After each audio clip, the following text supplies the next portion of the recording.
Apple is not just a company. It is not just a brand. It is not just technology. Apple is a belief system. Every year, millions of people around the world line up outside glowing glass temples made of steel and light. They sleep on sidewalks. They wait in the rain. They wait in the cold. They wait for a product they already know will be expensive, a product they do not need, a product that will look almost identical to the one they already own. And yet they wait. Because Apple is not selling phones. Apple is selling identity. The story of Apple does not begin in a palace or a skyscraper. It begins in a small suburban garage in Los Altos, California. In 1976, two young men stood on opposite sides of genius. Steve Wozniak was a shy engineering prodigy who could build computers from scratch. Steve Jobs was a dreamer, a perfectionist, and a storyteller who believed technology could be beautiful. Together, they created a machine that would change the world. At the time, computers were massive, expensive machines owned by governments and corporations. They filled entire rooms. They were cold, mechanical, and inaccessible. Jobs and Wozniak believed computers should be personal. They should belong to individuals. They should live on desks, not in laboratories. Their first creation, the Apple I, was hand-built and sold as a bare circuit board. It was crude and fragile, but it represented something revolutionary. It was the birth of personal computing. The Apple II followed, and suddenly Apple was no longer a garage project. It was a Silicon Valley phenomenon. By 1980, Apple went public. Overnight, hundreds of employees became millionaires. Steve Jobs became one of the youngest self-made millionaires in history, but Jobs did not want to build a normal company. He wanted to build a myth. In 1984, Apple launched the Macintosh with one of the most iconic commercials ever created. A dystopian film inspired by George Orwell's novel 1984, a world enslaved by a faceless authoritarian regime, a hammer thrown through a screen, a promise of rebellion. Apple positioned itself as the enemy of conformity. IBM was the enemy. Apple was freedom. From that moment on, Apple was no longer just a tech company. It was a cultural movement. Artists embraced it. Designers adopted it.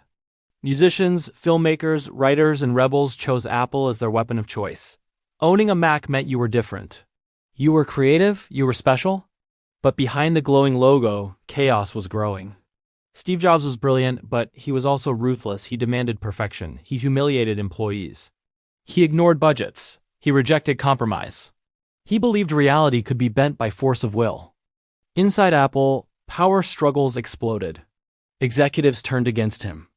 In 1985, the board of directors made a decision that shocked Silicon Valley. They fired Steve Jobs from the company he created. The king was exiled from his kingdom. Without Jobs, Apple lost its soul. The company drifted through the 1990s, releasing confusing products and losing market share. Microsoft Windows conquered the world. Apple became irrelevant.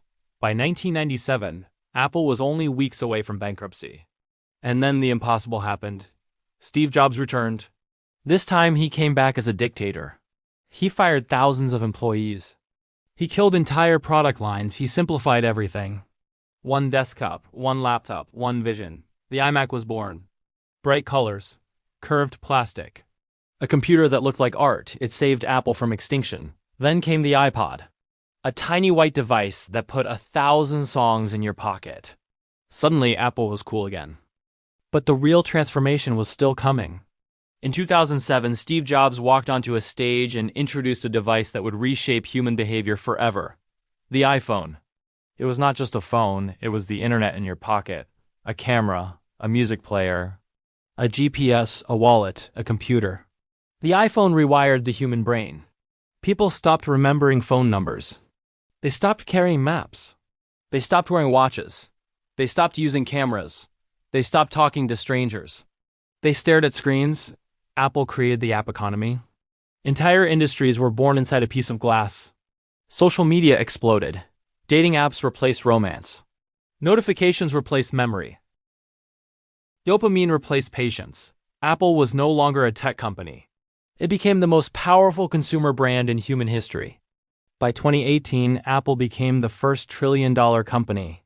Then 2 trillion, then 3 trillion. It became richer than most countries. Its cash reserves exceeded the GDP of entire nations. But while Apple sold beauty and innovation, the reality of how its products were made remained hidden. Apple's factories are not in California. They are in China. Most Apple devices are built by Foxconn, a company that operates industrial megacities where hundreds of thousands of workers assemble iPhones and iPads in near silence. Workers live in dormitories. They work 12-hour shifts. They repeat the same motion thousands of times per day. In 2010, a wave of suicides forced Foxconn to install safety nets around factory buildings to prevent workers from jumping. Apple promised change, but nothing changed. Because Apple's empire runs on silence. Apple perfected a system of psychological ownership. Your photos, your messages, your notes, your memories, your files, your subscriptions. Everything is trapped inside Apple's ecosystem. Leaving is painful. Staying feels safe. Apple made its devices difficult to repair. Batteries glued into place. Proprietary screws. Locked software. Independent repair shops shut out. Customers forced back into Apple's world. Then there is planned obsolescence. Old phones slow down. Software updates demand more power. Batteries degrade. Suddenly your phone feels old. And Apple is ready with a new one. Yet people remain loyal. They defend Apple online. They argue in comment sections. They mock Android users. They treat brands like sports teams. Apple turned products into identity. An iPhone is not a phone. It is a statement. A MacBook is not a computer. It is a symbol. Apple does not sell technology. It sells who you believe you are. And maybe that is the greatest illusion ever created by a corporation. Because when someone criticizes Apple, it does not feel like they are attacking a company. It feels like they are attacking you. After Steve Jobs died in 2011, many believed Apple would collapse. But under Tim Cook, Apple became something even more powerful. Not a visionary empire, but a financial machine. Cook mastered logistics, supply chains, efficiency, and scale. Apple became the most profitable corporation in history. But with that power came control. Apple controls its ecosystem with an iron grip. Developers must obey Apple's rules. Apple takes up to 30% of their revenue. Entire businesses live and die at Apple's discretion. Governments accuse Apple of monopoly. Developers accuse Apple of extortion. Apple claims it is protecting users. The world keeps buying iPhones. Apple positioned itself as the champion of privacy. What happens on your iPhone stays on your iPhone. It attacked Facebook and Google. It sold itself as the only tech company that respects your data. But Apple does not protect privacy. It monetizes it. Through subscriptions, through services, through lock-in. Apple wants to own every part of your digital life. Your phone, your computer, your watch, your wallet, your health, your home, your entertainment. Apple is no longer just a company. It is infrastructure. And once you live inside it, leaving feels impossible. Apple has built the most sophisticated consumer prison ever designed. And people love it because the prison is beautiful. In 2023, Apple revealed what it believes is the future of computing. The Vision Pro, a mixed reality headset that blends the digital world with the physical one. Floating screens in your living room, virtual environments that replace your surroundings. A spatial computer that turns your eyes into a mouse and your fingers into a keyboard. Apple is no longer trying to put technology in your pocket. It is trying to put it on your face. And eventually in your mind. The future Apple envisions is seamless. No friction, no effort, no thinking, just flow. A world where technology disappears, but control becomes invisible. That is the real danger of Apple. Not that it is evil. Not that it is malicious, but that it is seductive. Apple does not force compliance. It designs desire. It does not command obedience. It engineers loyalty. It does not dominate through fear. It dominates through love. So what is Apple really? A company? A brand? A religion? A digital nation? Apple has its own language, its own architecture, its own rituals, its own prophets, its own believers. The Apple logo is one of the most recognized symbols in human history. More recognizable than most flags. More recognizable than most religious symbols. More recognizable than most governments. In the 21st century, power no longer comes from armies. It comes from platforms. And Apple is the most powerful platform ever created. It owns the pocket, the wrist, the face, the home. The cloud. It owns your attention. And attention is the most valuable resource on earth, because whoever controls attention controls behavior. And whoever controls behavior controls the future. Apple understands this better than anyone. That is why it spends billions on advertising every year.